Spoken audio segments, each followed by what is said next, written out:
পক্ষ দল ও সকলের উদ্দেশ্যে আমার আন্তরিক শুভেচ্ছা। আমার নাম হলো সাদিয়া বেগম লস্কর। আজকে আমাদের বিষয়টি হলো মোবাইল ফোনের সুবিধা।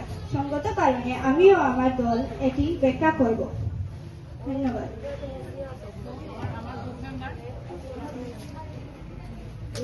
আমার গ্রুপ নাম্বার তৌহিদা, সাদিয়া, ফারিন এবং মাহিয়া। Good morning. সম্মানিত সভাপতি মহাশয়, মাননীয় বিচারক মণ্ডলী এবং আমার প্রতিপক্ষ দলের সবাইকে জানাই আন্তরিক শুভেচ্ছা। আমি তাসমিন আক্তার। আজকের বিতর্কের বিষয় মোবাইল ফোন। আমার গ্রুপের রাসমিনা, রাজিয়া এবং আকিদা। ডিবেট আমরা স্কুলে আরো পড়েছি, কিন্তু ক্লাসরুমে হয়েছে। কিছু তো আইডিয়া পাবে, নেক্সট টাইম তোমরা যেন পার্টিসিপেট করতে পারো। ভালো করে শোনো। কেউ সাপোর্টে বলছে, লেখা আছে মোশন, অপোজিশন, এগেইনস্টে বলছে মোবাইল ফোন নিয়ে। যেখানে বই পৌঁছায় না, সেখানে আলো হয়ে পৌঁছায় মোবাইল। স্ট্যাটিস্টা এর রিপোর্ট অনুযায়ী তথ্য পাওয়ার সবচেয়ে বড় দরজায় এখন মোবাইল ফোন। ভুল ব্যবহার সমস্যা হয়, কিন্তু সঠিক মোবাইল আমাদের ভবিষ্যতের সবচেয়ে বড় হাতিয়ার। এখন অপোজিশনকে ওদের যে পয়েন্টটা বললো, এটার এগেইনস্টে কি বলতে চাও? পড়ার সময় ব্যাঘাত ঘটে। পড়ার সময় নোটিফিকেশন আসলে মনোযোগ নষ্ট হয়, ফলে পড়াশোনার ফলাফল খারাপ। একটি গুরুত্বপূর্ণ ভূমিকা পালন করেছে।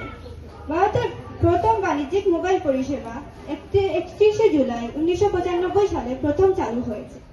মোবাইল ফোন বিজ্ঞানে একটি যুগান্তকারী আবিষ্কার। এটির মাধ্যমে তথ্য প্রাপ্তি, শিক্ষা, অনলাইন ব্যাংকিং, ফোন কল এবং ভিডিও কল ইত্যাদি করতে পারি, যা জরুরি সময়ে আমাদের জীবন রক্ষা করতে পারে। এখন অপোজিশনকে তোমরা কি বলবে?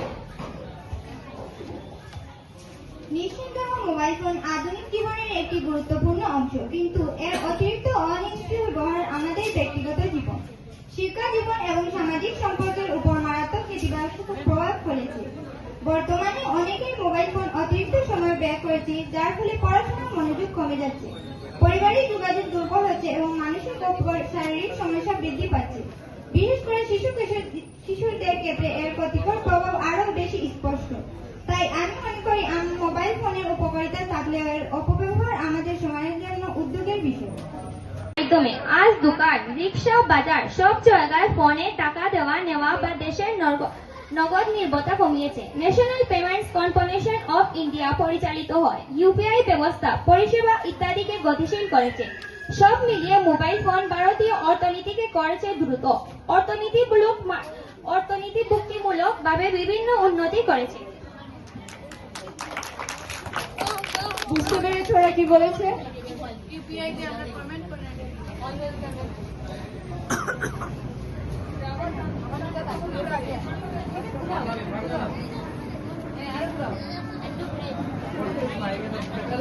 সামাজিক বিচ্ছিন্নতা বাড়ায়, অনলাইনে অনুপ্রাণিত থাকলেও একাকিত্ব অনুভব করতে পারে। সাইবার প্রতারণার যুগ, হ্যাকার বা ফিশিং ওটিপি জ্বালিয়ে বা ভুয়া লিঙ্কের মাধ্যমে টাকা চুরি করতে পারে। ব্যক্তিগত তথ্য ফাঁস হওয়ার আশঙ্কা, bank account number, card digital password ফাঁস হলে বড় আর্থিক ক্ষতি হতে পারে। ইন্টারনেটের উপর অতি নির্ভরশীলতা, ইন্টারনেট সংযোগ না থাকলে লেনদেন করা সম্ভব নয়, যা অনেক সময় অসুবিধার সৃষ্টি করে। প্রযুক্তিগত ত্রুটি, সার্ভার ডাউন বা অ্যাপের সমস্যার কারণে টাকা কেটে যেতে পারে, কিন্তু সঠিক জায়গায় পৌঁছায় না। ডিজিটাল জ্ঞানের অভাব, গ্রামের বা বয়স্ক অনেক মানুষ প্রযুক্তি ভালোভাবে না জানায় প্রতারণার শিকার হতে পারে। কিউআর স্ক্যানার দিয়ে মোবাইল দিয়ে পাঠাবো না, ওরা পারবে না। তো ইজি কোনটা? মোবাইল ছাড়া ট্রানজাকশনটা ইজি একটা ক্যাটাগরি অফ এইজের জন্য, মোবাইল ছাড়া ট্রানজাকশনটা বেশি ইজি। একদম ছোট বাচ্চাদের হাতে যদি মোবাইল থাকে, ওই জিনিসটা ভেবে ওরা কাজ করে না। আমি যদি বলি যে আমরা বুঝে আমাদের মোবাইলটা চালাতে লাগবে, একটা ছোট বাচ্চা বুঝে মোবাইল চালানোর ইয়েটা থাকে না। এটা বড়দের ক্ষেত্রে প্রযোজ্য, এটা ছোটদের ক্ষেত্রে প্রযোজ্য না। এই জিনিসটা তোমরা তুলে ধরো নাই অপোজিশন। আমরা বড়দেরকে বলি না মোবাইল রাখো মোবাইল রাখো মোবাইল রাখো, কাকে বলা হয়? তোমাদেরকে বলা হয়। তোমরা 7-8 পড়াশোনার সময় তোমরা মোবাইল হাতে নিয়ে যদি গেম খেলো তখন আমরা বলি যে মোবাইল রাখো মোবাইল রাখো, বড়দেরকে বলা হয় না। তো তার জন্য তোমরা ছোটদের গ্রাউন্ডটাকে তোমরা ধরতেছিলে, এই পয়েন্টটা তোমরা ছেড়ে দিয়েছে।